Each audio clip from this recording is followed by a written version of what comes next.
আসসালামু আলাইকুম। আজকে আমরা আরো একটি গুরুত্বপূর্ণ এবং ইন্টারেস্টিং বিষয় নিয়ে আলাপ করব, সেটা হলো এসকিউএল ট্রানজ্যাকশন। আমরা স্পেশালি স্টোর প্রসিডিওরের মধ্যে বা আরো অনেক ক্ষেত্রেই এই ট্রানজ্যাকশন ব্যবহার করে থাকি। ট্রানজ্যাকশনটা আমাদের কেন এত গুরুত্বপূর্ণ এবং কি কাজে লাগে এই ব্যাপারটা এখন আমি আলাপ করব। প্রথমে দেখি যে ট্রানজ্যাকশনটা আসলে বাই ডেফিনেশন ট্রানজ্যাকশন কাকে বলে। Transactions group A set of task into a single execution unit.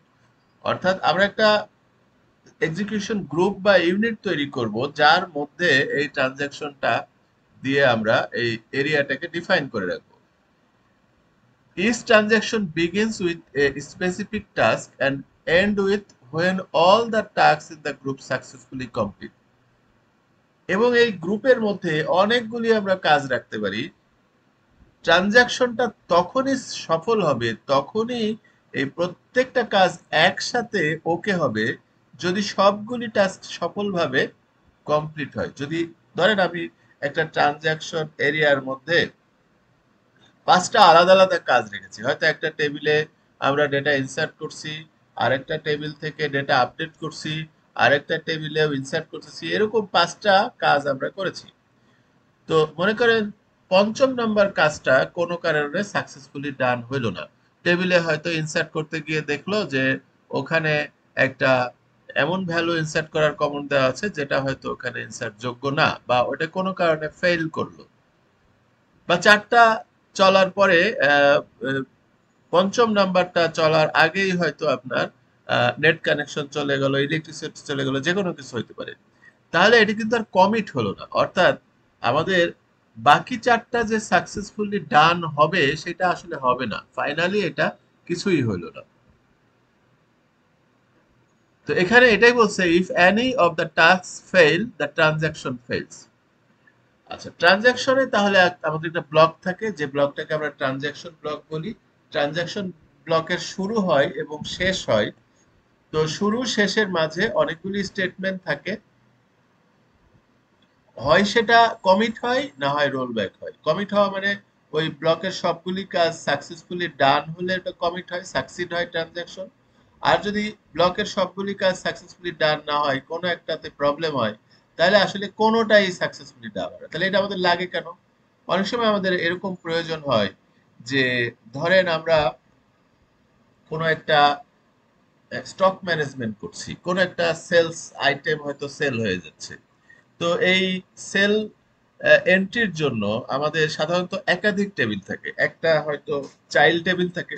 তো চাইল্ড টেবিলে হয়তো সেলস এর ডিটেলস ইনফরমেশন থাকে, আবার একটা মাস্টার টেবিল থাকে যেখানে হয়তো স্টকটা কমে যায়, যেহেতু সেল হয়ে গেলে যে প্রোডাক্টটা সেল হলো, যত কোয়ান্টিটি সেল হলো, স্টক থেকে তো ততটুকু কমতে হবে।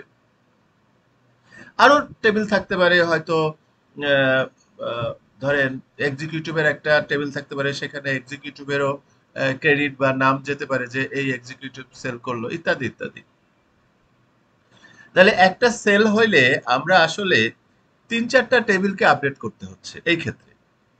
এখন ধরেন ট্রানজাকশন বলে কোনো জিনিস নাই, আমরা প্রথমে ওই চাইল্ড টেবিলটাতে আমরা এন্ট্রি করলাম, তো ওটা সাকসেসফুলি ডান হইলো, তাহলে দেখা যাচ্ছে যে একটা সেল হয়ে গেল।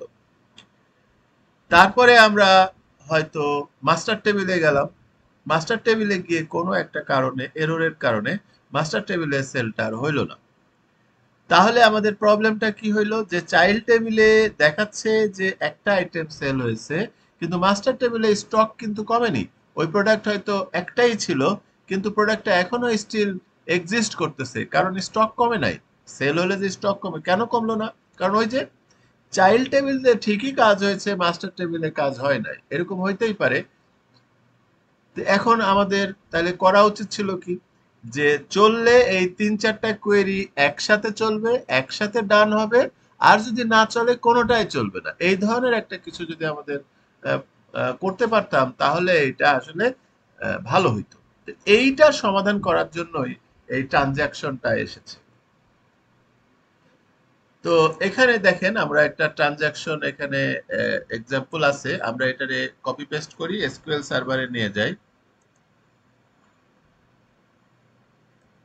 আচ্ছা, তো এসকিউএল সার্ভারে আমাদের এখানে আসলে এই আমাদের এই বাইক স্টোর ডেটাবেজে কাস্টমার নামে একটা টেবিল আছে। তো আমরা চিন্তা করছি যে কাস্টমার টেবিলে কাস্টমার অ্যাড করব, তাহলে আমরা একটা ট্রানজাকশন প্রথমে লিখলাম। যদি এই ট্রানজাকশনটা না লিখতাম, ধরেন ট্রানজাকশনটা আমরা লিখলাম না, শুধু এই দুইটা ইনসার্ট ইনটু কমান্ড কিন্তু আমরা এখানে করলাম।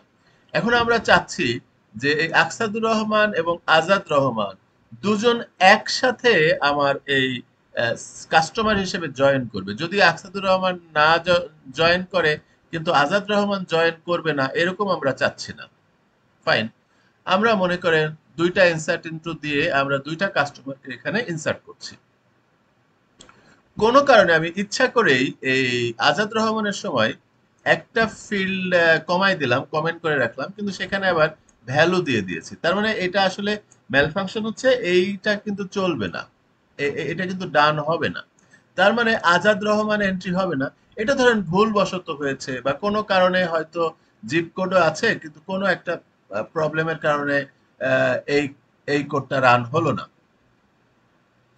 কিন্তু এই ইনসার্ট ইনটু কাস্টমার আকসাদুর রহমান কিন্তু ঠিকই রান হবে এবং আকসাদুর রহমান কিন্তু ঠিকই ঢুকে যাবে। তাহলে আমি যে চাচ্ছিলাম যে দুটো একসাথে ঢুকবে, একটা না ঢুকলে আরেকটা ঢুকবে না, সেই জিনিসটা কিন্তু আমরা এমনিতে নর্মালি করতে পারছি না। এটা সমাধান করার জন্য দেখেন আমরা একটা ট্রানজাকশন নিলাম, বিগিন ট্রানজাকশন। তারপরে এই ট্রানজাকশনের একটা নাম দিলাম, নাম আমি যে কোনো কিছু দিতে পারি।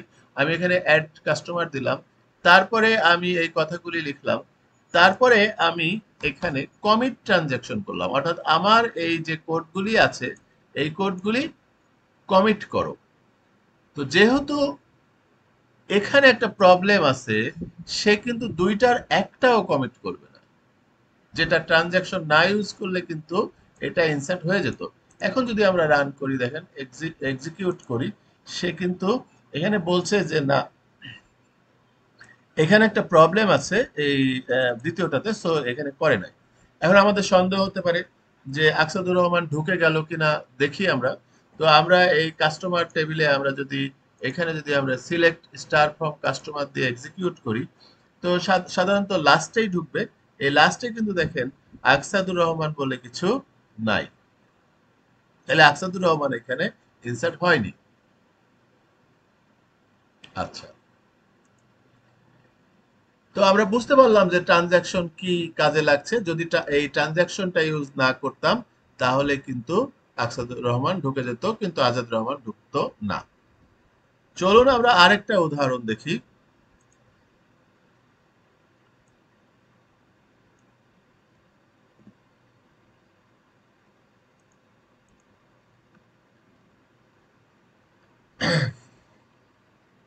ধরেন এখানে একটু আমাদের এই ইয়েটা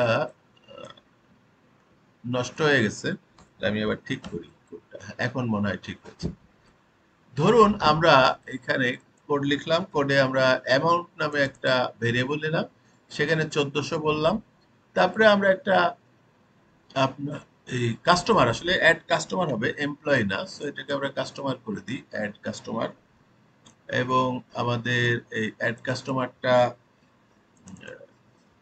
রোল ব্যাক হবে অথবা কমিট হবে।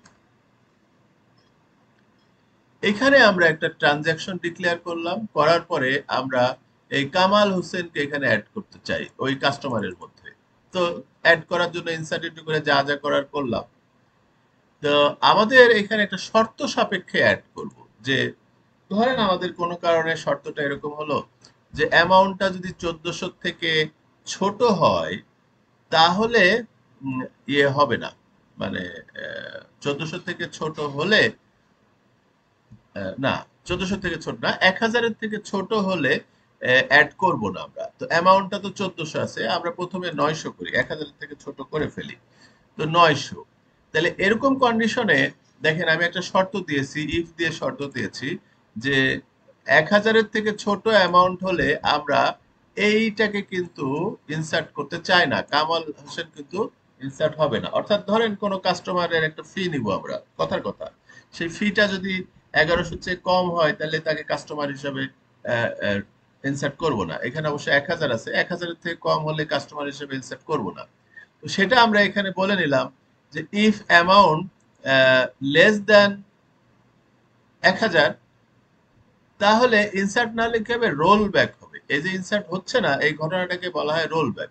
তাহলে roll back customer, add customer, তারপরে আমরা বললাম যে একটা প্রিন্ট দিয়ে দিলাম যে sorry sales amount should be more than 1000। তাহলে দেখেন তারপরে এন্ড হয়ে যাবে, আর কিছুই হবে না। আর এই আমাদের এলস ক্লজে তো আর ঢুকবে না, এখানেই রোল ব্যাক হয়ে যাবে। তার মানে আমাদের আসলে কামাল হোসেন অ্যাড হবে না, কারণ এখানে শর্ত ফুলফিল হচ্ছে না। চলেন এটা আমরা এক্সিকিউট করি। এখানে বলছে যে দেখেন sorry sales amount should be more than 1000। তার মানে আমরা বুঝতে পারতেছি যে রোল ব্যাক হয়েছে, এটা আসলে ইনসার্ট হয়নি। আমরা আবার এই কাস্টমার টেবিলে আবার সিলেক্ট স্টার ফ্রম কাস্টমার করে দেখি, এই কামাল হোসেন কিন্তু দেখেন এইখানে ইনসার্ট হয়নি। আচ্ছা, এবার আমরা শর্তটাকে ওকে করে দিই। ধরেন এখানে 1000-এর থেকে ছোট হলে হবে না, কিন্তু 1000-এর থেকে বড় হলে তো হবে। তাহলে আমরা এখানে ধরেন 1200 করে দিলাম, যে 1200 হলো আবার অ্যামাউন্ট। তো এখন আমরা যদি করি তাহলে এই ইফ এর মধ্যে ঢুকবে না, কারণ 1000-এর থেকে অ্যামাউন্ট এখন বড়। তাহলে এলস এর মধ্যে ঢুকবে। কমিট ট্রানজাকশন মানেই হচ্ছে ওটা সেভ হওয়া। তাহলে এবার কিন্তু এই ইনসার্টেড কাজটা হবে। চলেন এবার আমরা একটু রান করি। রান করলাম, ইনসার্টেড দ্য রেকর্ড সাকসেসফুলি। তো চলেন এখানে গিয়ে দেখি আবার যে কামাল হোসেন অ্যাড হয়েছে কিনা। আমরা এখানে গিয়ে দেখছি যে এই যে কামাল হোসেন কিন্তু এখানে অ্যাড হয়েছে। তাহলে আমরা এই ট্রানজাকশন ইউজ করার ফলে আমরা কিন্তু ইফ ক্লজ দিয়ে এটাকে কন্ট্রোল করতে পারতাম। যদি ট্রানজাকশন ইউজ না করতাম, আমি যতই এখানে ইফ ক্লজ দিয়ে করার চেষ্টা করি, আলটিমেটলি সে তো এখানে ইনসার্ট হয়েই যেত। তো এইরকম আমরা একাধিক একাধিক কোয়েরিকে, একাধিক এই ডিএমএল ফাংশনকে বা অন্য যে কোনো ফাংশন হতে পারে, একসাথে সাবমিট করার যে দরকার বা প্ল্যানিং যদি আমাদের থাকে, রিকোয়ারমেন্ট যদি থাকে, তাহলে আমরা ট্রানজাকশন ইউজ করবো। তো সাধারণত আমরা স্টোর প্রসিডিউরের মধ্যে আমাদের অনেক সময় ডেটাবেস ডিজাইন এন্ড ডেভেলপমেন্ট করার সময় master table child child table কনসেপ্টে ডেভেলপ করা হয়, এবং অনেক সময় আমাদের রিকোয়ারমেন্ট থাকে যে একসাথে 3-4টা টেবিলে ডেটা ইনসার্ট করব। কোনো একটাতে যদি ইনসার্ট না হয় তাহলে কিন্তু আমার ডেটা বেজে প্রবলেম হবে, এবং ডেটা কিন্তু মিলবে না। তখন বিভিন্ন রকমের ম্যাল ফাংশন হবে, স্টকে প্রবলেম হবে, যে কোনো জিনিসই আমার রিপোর্ট ঠিক মতো আসবে না। তো এটাকে কনফার্ম করার জন্য আমরা এই ট্রানজাকশন ইউজ করি, এবং সেই ট্রানজাকশনের ভিতরে ওরকম 4-5টা কোয়েরি বা কমান্ড একসাথে দিই, যাতে যখন কমিট যদি হয় তাহলে সবগুলি একসাথেই হবে, আর কমিট না হলে কোনোটাই হবে না। তো ট্রানজাকশনটা যে অনেক গুরুত্বপূর্ণ, এবং এটা যে আমাদের ডেটাবেসকে ম্যানেজমেন্ট করার জন্য বা ডেটার মানে ম্যাল ফাংশন বা বিভিন্ন রকমের ডেটার মধ্যে সামঞ্জস্য বজায় রাখার জন্য খুবই গুরুত্বপূর্ণ একটা জিনিস, সেটা আপনারা আশা করি বুঝতে পারলেন। আজ এ পর্যন্তই। ভালো থাকবেন সবাই।